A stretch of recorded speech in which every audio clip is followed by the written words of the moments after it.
Cela fait déjà 2 ans que nous avons déménagé dans l'un des nouveaux quartiers de notre ville.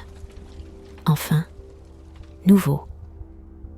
À l'époque, il avait déjà une dizaine d'années, mais comparé aux anciens immeubles en briques où j'avais vécu auparavant, les tours en panneaux de 12 étages avec ascenseur, vide ordures, salle de bain séparée et eau chaude me semblaient être des maisons du futur. Le long d'un côté du quartier s'étendait une large bande de terrain vague où, apparemment, une construction avait été commencée autrefois, mais pour une raison inconnue, elle avait été abandonnée et oubliée dès les premières étapes. Désormais, c'était un terrain envahi par les mauvaises herbes et les buissons, creusé de fondations remplies d'eau de pluie, parsemé de structures métalliques rouillées et jonché de collines de débris de construction que les habitants des maisons voisines continuaient constamment à ajouter. L'attraction principale du terrain vague, du point de vue de notre bande de garçons, était un réverbère bancal, installé par on ne sait qui et avec quelle intention, parmi des tas de gravats et de béton brisé. Son abat-jour était fissuré, mais, étrangement, il fonctionnait, illuminant chaque soir son socle d'un cône de lumière jaune. Il n'est donc pas surprenant que l'endroit éclairé sous ce réverbère soit devenu un lieu de rassemblement autour du feu pour notre grande bande, et pas seulement la nôtre. Assez souvent, les plus grands, comme nous appelions les garçons de 17 à 18 ans, s'y retrouvaient aussi avec leur guitare, leur bière, leurs cigarettes et leurs filles toujours en train de glousser. Pour rendre les veillées plus confortables, des bancs avaient été construits et un vieux canapé affaissé avait été installé. Notre activité préférée autour du feu de camp du soir était de raconter des histoires effrayantes. L'atmosphère du lieu s'y prêtait parfaitement. En dehors du cercle de lumière du réverbère, dans les reflets irréguliers du feu, le monde semblait étranger et hostile. De plus, par moments, la lampe commençait à clignoter rapidement, émettant un bourdonnement sec et des cliquetis, et toutes les conversations s'arrêtaient pendant ces secondes.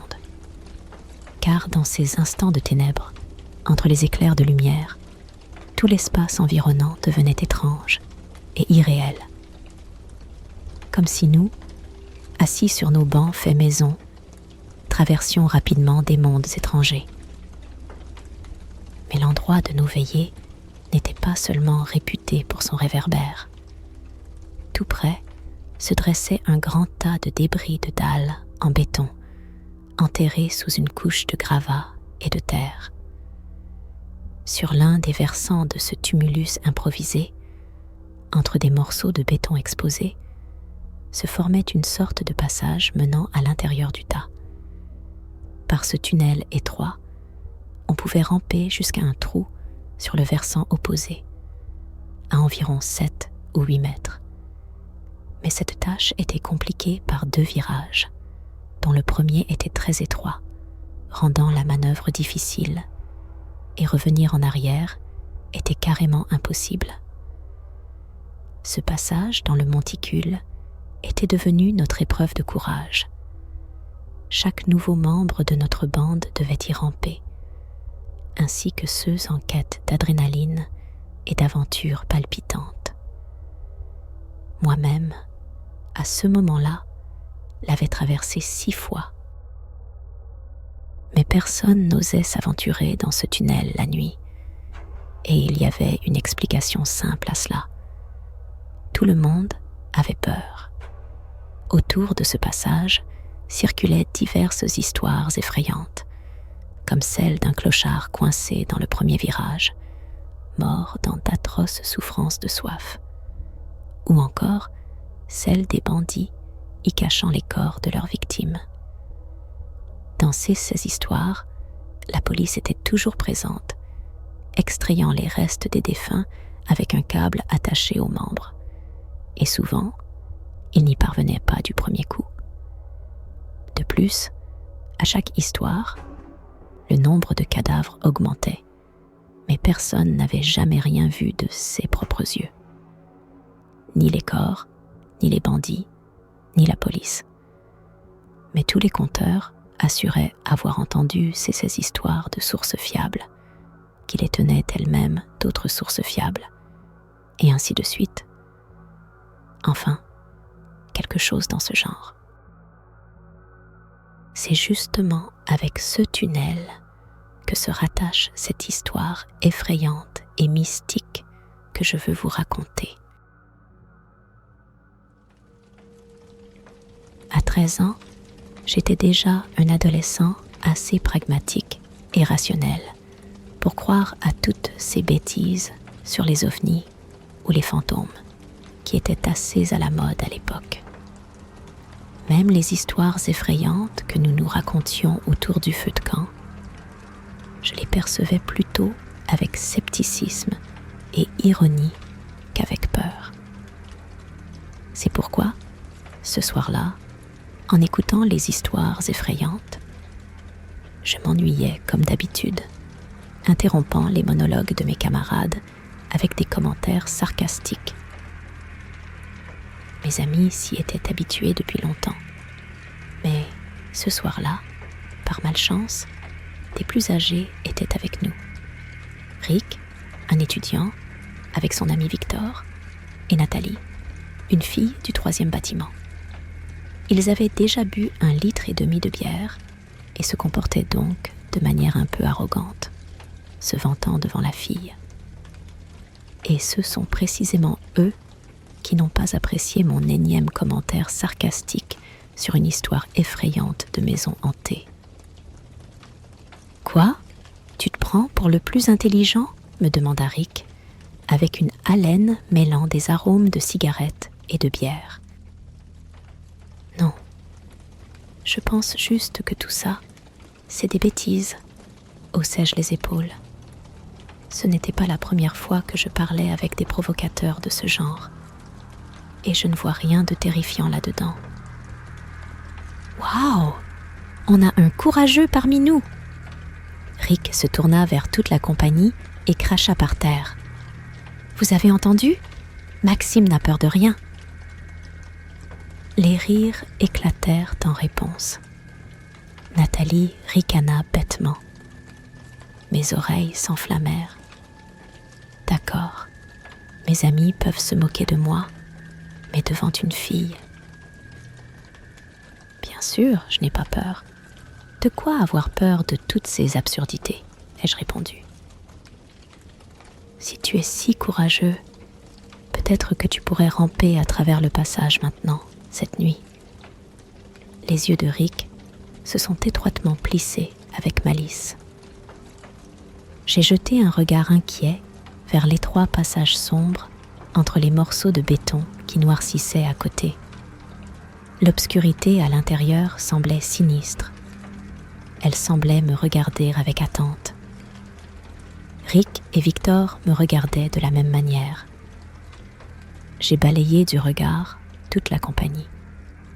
Mes camarades avaient l'air préoccupés et un peu effrayés.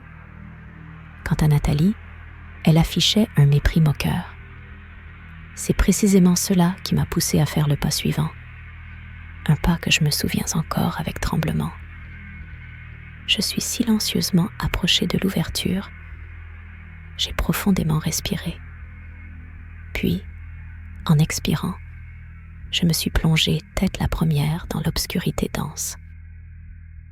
Comme je l'ai mentionné précédemment, traverser ce passage sous la colline n'était pas une première pour moi. Mais, comme n'importe quel autre membre de notre groupe, je ne l'avais jamais fait la nuit. J'avais vraiment peur. Même si je ne croyais pas à toutes ces histoires sur les cadavres trouvés ici, il me semblait maintenant que l'odeur de la mort flottait dans l'air. À chaque fois que je tendais la main en avant, J'avais peur de toucher la chair glaciale d'un mort. L'obscurité était totale, et seuls les cris encourageants de mes camarades et le rire méprisant de Nathalie me poussaient en avant.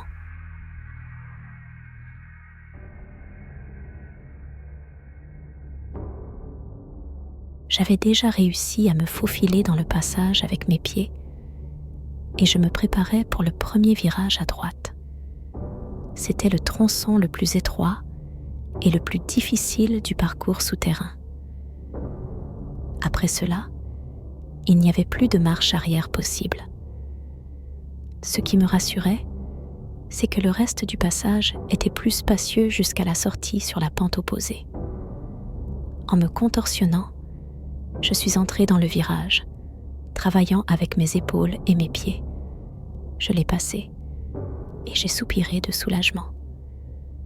Devant moi, il y avait un autre virage, mais il était déjà plus spacieux et il était facile de le franchir.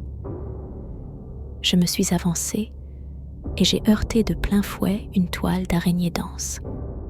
« Burke, c'est dégoûtant !» criai-je en arrachant les fils collants de mon visage. Et c'est seulement maintenant que je réalisais que c'était le silence complet autour de moi. Aucun cri de mes camarades, rien du tout. Seulement ma respiration et le bruit. « Hé, vous m'entendez ? Il y a des toiles d'araignée partout ici !» criai-je à nouveau. Mon cri résonnait dans un écho déformé, comme si j'hurlais dans un long tuyau. Aucune réponse n'a été entendue. Écoutant attentivement, je me suis encore avancée et me suis retrouvée à nouveau pris dans la toile. Après avoir craché et maudit, j'ai essuyé mon visage. Il fallait sortir au plus vite de ce tunnel sombre. Je n'ai jamais souffert de claustrophobie, mais à ce moment-là, j'ai ressenti de la peur et de l'anxiété. J'avais l'impression de manquer d'air, en plus de la sensation que quelque chose allait bientôt me saisir par la jambe ou les cheveux. Je ne pouvais m'empêcher de penser que les parois allaient se refermer à tout moment, m'écrasant sous une couche de terre et de béton. Seule la pensée de l'expression de visage que Rick, Victor et Nathalie auraient en me voyant me donnait du courage. Et puis, j'avais gagné le respect des gars. Le malaise m'a saisi en quelques minutes seulement, bien que le temps semblait s'étirer de manière interminable dans ce centre de ténèbres et de silence. Le deuxième virage tardait à se présenter, même après avoir rampé sur une dizaine de mètres. J'ai arraché une autre poignée de toile d'araignée de mon visage et j'ai décidé de continuer à avancer. Il devait sûrement être tout près maintenant. À environ 5 mètres, j'ai commencé à paniquer silencieusement. À 5 mètres de plus, je me frayais déjà un chemin à travers l'obscurité, ignorant les toiles d'araignée, me déplaçant aussi vite que possible et me griffant les coudes. Ensuite, j'ai commencé à crier et à appeler à l'aide. C'était même pire que d'être coincé. Le passage semblait interminable. Je ne sais pas combien de temps j'ai rampé et crié ainsi. Ma voix était devenue rauque et ma poitrine me faisait mal. Finalement, épuisée, je me suis arrêtée pour reprendre mon souffle. C'est alors que j'ai entendu un nouveau son, le lointain goutte à goutte de l'eau.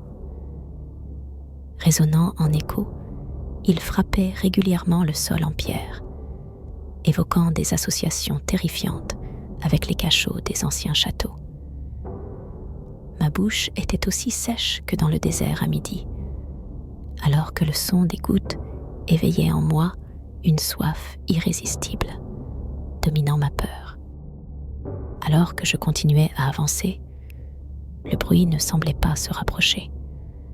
Soudain, Sous ma main, des branches sèches craquèrent. Je tâtonnais frénétiquement les murs autour de moi. Tous étaient enchevêtrés de racines sèches. Une odeur de feuilles pourries et de terre humide flottait dans l'air. Ce n'était clairement plus le même tunnel de béton que je connaissais, et je n'avais aucune idée de comment j'avais atterri là. Dans le tunnel que je connaissais et que j'avais traversé à plusieurs reprises, il n'y avait pas de branches, et il était impossible de se retrouver dans un endroit complètement différent. Alors que j'avançais péniblement, quelque chose de lumineux sembla soudainement clignoter devant moi. Depuis un moment, des phénomènes lumineux fantomatiques apparaissaient devant mes yeux, provoqués par l'obscurité totale. Mais cette lumière semblait réelle, bien qu'elle frôlait la perception. Peut-être était-ce la sortie. En me concentrant de toutes mes forces, je continuais à avancer, me frayant un chemin à travers les entrelacs de branches sèches et de racines. Mes mains et mon visage étaient rapidement couverts de coupures et de sang. Enfin, j'atteignis la source de la lueur. Dans le plafond, il y avait une fissure étroite, large de quelques doigts, à travers laquelle on pouvait voir le ciel nocturne avec des étoiles exceptionnellement brillantes, encadrées par le réseau de branches nues des arbres. Les courants d'air frais apaisaient mes égratignures. Autant que je le pouvais, j'approchais mon visage de la fissure et appelais à l'aide. En réponse, il n'y avait que le silence et d'étranges sons lointains, ceux que l'on entend seulement la nuit dans la forêt. Mais comment pourrait-il y avoir une forêt ici? Il n'y avait même pas d'arbres volumineux près du terrain vague. Et où diable était passée la sonorité des gouttes d'eau? Autour de moi, quelque chose remua faiblement le long des parois du passage. Un gros insecte tomba sur mon cou et glissa sous mon t-shirt, griffant désagréablement ma peau de ses multiples petites pattes froides. Je me suis agitée frénétiquement, le secouant pour le faire sortir de sous mes vêtements. Un deuxième insecte roula le long de mon bras, tandis qu'un autre rampait le long de ma cheville. Je ne voulais vraiment pas quitter cette fente avec le paysage nocturne. La liberté était si proche, après tout. Mais cette invasion inhabituelle de créatures répugnantes m'a obligée à avancer. Et étrangement, je n'ai jamais envisagé de faire demi-tour. J'étais convaincue que le salut se trouvait uniquement devant moi. Mais je n'ai rampé que sur une courte distance. Mes paumes ont soudainement plongé dans le sable qui s'affaissait quelque part en dessous, m'entraînant avec lui. Je glissais le long de la pente de sable raide, essayant de protéger ma tête de mes mains, craignant seulement que le tunnel ne devienne trop étroit et que je ne reste coincé là pour toujours, suspendu. Mais la descente s'est terminée heureusement dans un tas mou où je me retrouvais maintenant, recouvert de sable, essayant de reprendre mon souffle en crachant et en nettoyant mes yeux. Mon Dieu, quand tout cela finira-t-il enfin? J'ai senti les murs autour de moi, et aussitôt, un frisson m'a parcouru, une maçonnerie de pierre, glacée comme la glace, comme une sorte de crypte étroite ou un casemate. Une bonne chose, il y avait assez d'espace ici et je pouvais avancer à 4 pattes. Mais d'où venait-il? Où suis-je tombé et comment? Et comment trouver maintenant la sortie? À en juger par mes sensations, j'étais tombé sous terre d'environ 10 mètres. J'ai continué mon chemin. Mes mains se sont rapidement engourdies et tout mon corps était couvert de chair de poule à cause du froid. Mes genoux avec mes dents, était écorché jusqu'au sang. Sous mes paumes se formaient des flaques de glace. Je me suis arrêtée pour boire avidement. L'eau sentait la rouille et la stalactite, mais elle a quand même étanché ma soif. Cela m'a donné un peu de force, et le froid, en outre, m'a revigorée. La clarté de la pensée est revenue. J'ai commencé à réfléchir à ma situation, à envisager différentes versions de ce qui s'était passé, et en même temps, à me rappeler tout ce que je savais sur la survie dans des situations extrêmes. Soudain, j'ai heurté ma tête contre le mur. Une impasse. J'ai commencé à tâtonner frénétiquement de mes mains autour de moi. C'était une fourche. Les tunnels se séparaient en 2 directions, à droite et à gauche. J'ai réprimé la panique qui menaçait de s'emparer de moi. Et maintenant, où aller ? Dans l'obscurité du passage de gauche, un écho a apporté des bruits étranges, comme si plusieurs personnes chuchotaient d'une voix rauque là-bas. Puis, le silence. C'est clair, je dois aller dans l'autre direction. La suite de mon voyage est floue dans ma mémoire. J'ai été submergée par l'apathie et la fatigue. Je ne me souviens même pas du moment où le froid glacial a disparu autour de moi. Je me suis retrouvée dans un véritable labyrinthe. Les tunnels sans fin, les conduits, les passages se ramifiaient, se courbaient et se tortillaient. Certains étaient assez hauts pour que je puisse avancer à 4 pattes, tandis que d'autres étaient si étroits que je devais ramper comme un serpent. Par endroits, le sol était recouvert de flaques d'eau, tandis qu'à d'autres endroits, c'était de la poussière sèche et des toiles d'araignée. Les tunnels étaient parfois en briques, parfois en métal, et certains étaient simplement en terre ou en pierre. Je commençais déjà à imaginer que je passerais le reste de mes jours en rampant comme un ver à travers ces tunnels sans fin. Les sons et les spectacles dans l'isolement des souterrains devaient être vraiment terrifiants.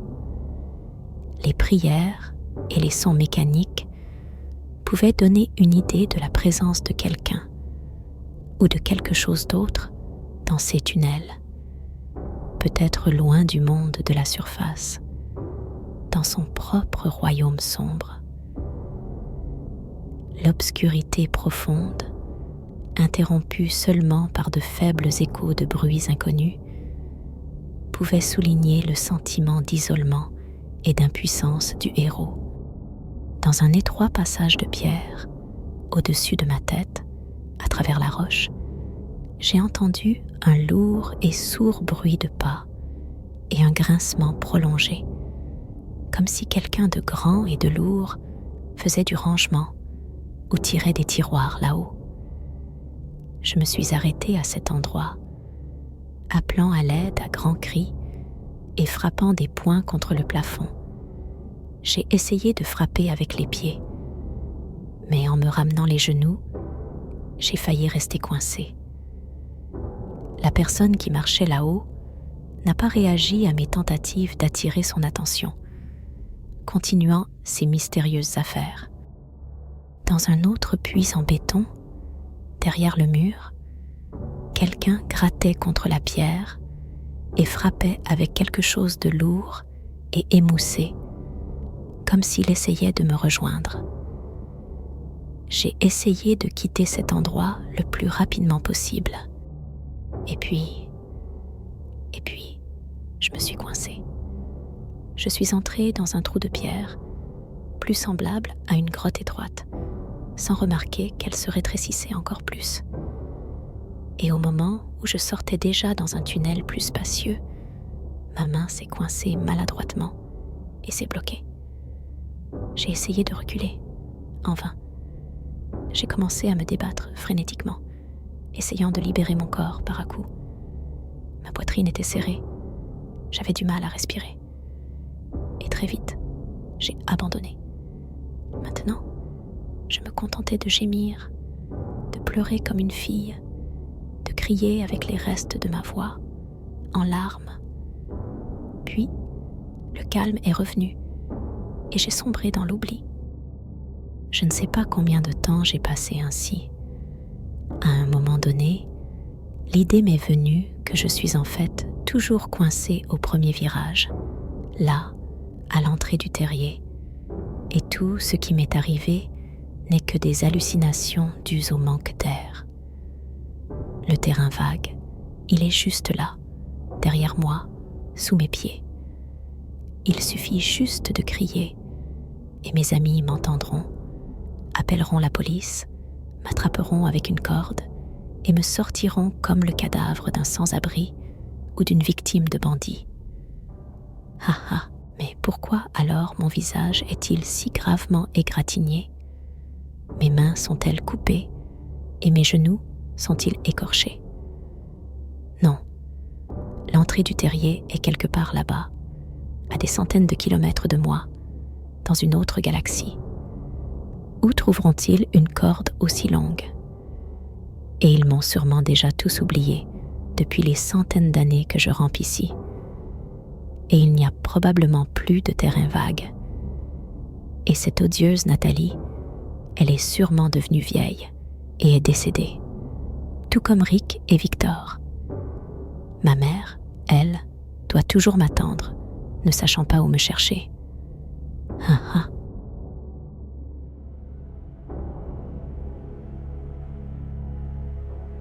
Soudain, je suis sortie d'un semi-rêve, regardant 2 taches rondes brillantes devant moi. Non, pas des taches, des yeux. Ils brillaient d'une lueur jaune-verte, sans pupille, de la taille d'une balle de ping-pong. Une créature inconnue était assise dans un tunnel plus spacieux, où ma tête s'avançait et me regardait sans cligner des yeux. Soudain, les yeux brillants se sont déplacés. « Maxime, salut, tu es coincé, n'est-ce pas ?» J'ai failli crier de surprise et de confusion, car la voix était si calme et familière jusqu'à la banalité. « Qui est là? Qui es-tu? Tu ne me reconnais pas, Maxime? John, c'est toi? Comment est-ce possible? Tu es mort l'année dernière dans l'accident. Comment es-tu ici? » John, j'ai chuchoté. « C'est toi, n'est-ce pas? » Oui, on dirait que tu as perdu la tête. Pourquoi es-tu même venu ici? Pendant qu'il parlait d'une voix calme, je me sentais un peu mieux, même si les yeux brillants me faisaient toujours peur. Où suis-je? Les yeux se sont tournés de manière étrange, comme si leur propriétaire avait rampé au plafond ou avait retourné sa tête comme un hibou. Comment où? La voix semblait clairement surprise. Tu es dans la Nord. Tu as oublié comment tu es venu ici? Ce n'est pas vrai. Ce n'est pas une Nord. Ce n'est pas comme ça. Les yeux se rapprochèrent. Ils répondirent avec dérision. Ne raconte pas de bêtises. Elle a toujours été comme ça. Tu ne l'as juste pas remarqué. Soudain, j'ai réalisé que John, ou ceux qui se faisaient passer pour lui, ne respiraient pas du tout. Et toi, d'où viens-tu ici? Et qui es-tu en fait? Tu n'es pas John, il est mort. Morte? Il y avait de l'étonnement dans sa voix, bien que ses yeux restaient les mêmes sphères lumineuses immobiles. Tu mens. Comment aurais-je pu mourir? Je suis ici, et je vis ici, depuis que vous m'avez installé ici. Tu as oublié? Tu étais là quand ils m'ont mis dans la boîte. Eh bien, je comprends, c'était nécessaire. Et j'ai vu comment tu souffrais quand je suis partie, comment tu pleurais. J'ai avalé ma salive. Les larmes coulaient à nouveau sur mes joues. Eh bien, Maxime, ne te laisse pas abattre. Ces intonations paternelles si familières, jusqu'à en avoir mal, au lieu de me calmer, ont déclenché une nouvelle vague de larmes. Allons, allons, tu es un homme après tout. Son ton exprimait à la fois la perplexité et le souci.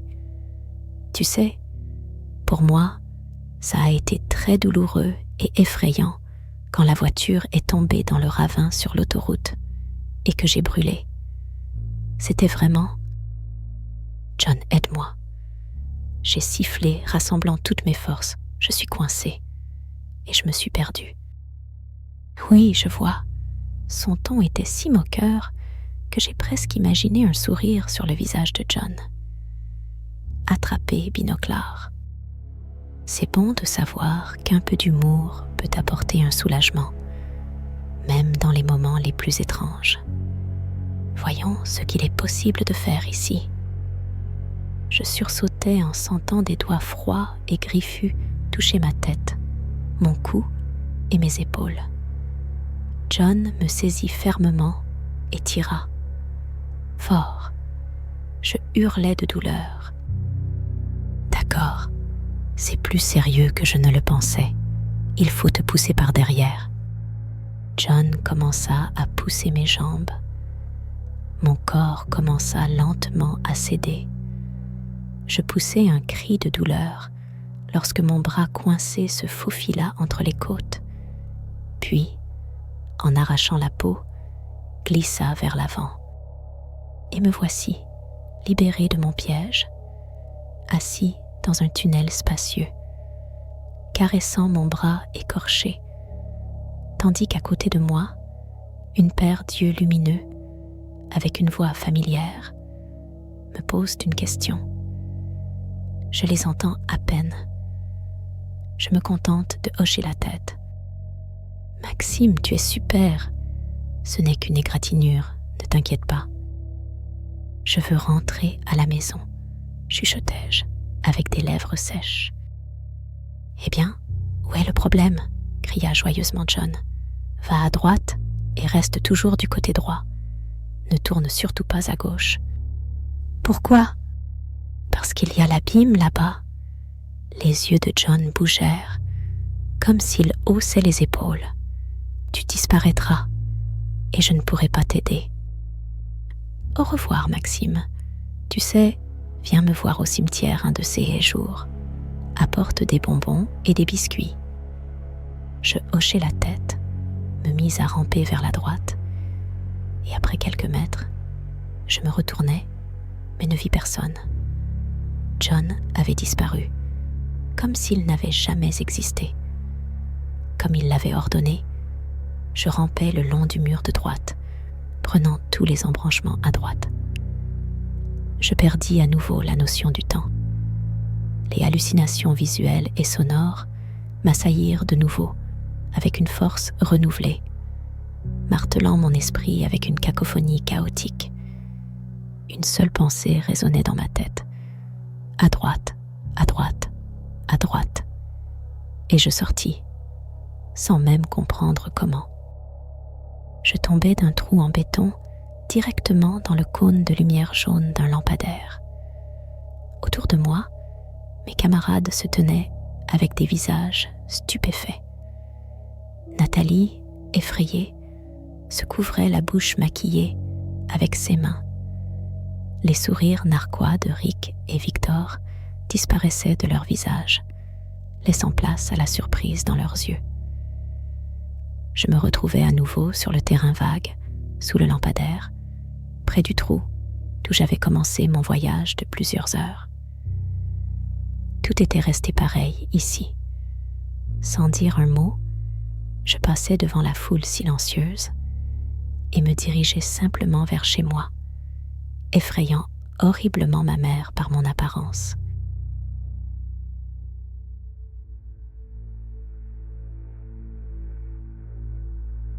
Pendant plusieurs jours, je ne suis sortie nulle part. J'ai raconté à ma mère que je m'étais battue avec des gars d'un autre quartier. Ce n'est que plus tard que les gars m'ont expliqué ce qui s'était réellement passé.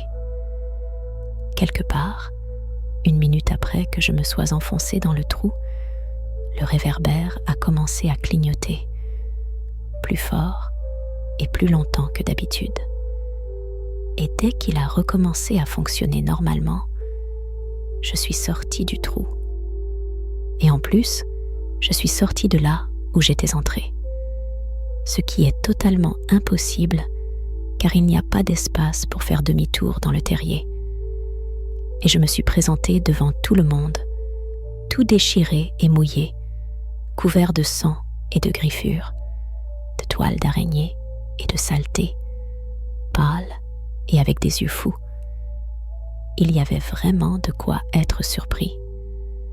Comment j'ai pu changer autant en 10 secondes? Je n'ai jamais parlé de mes aventures à personne, craignant d'être pris pour un fou et envoyé dans un établissement approprié. Je prétendais ne rien me souvenir de ceux qui m'étaient arrivés dans le terrier.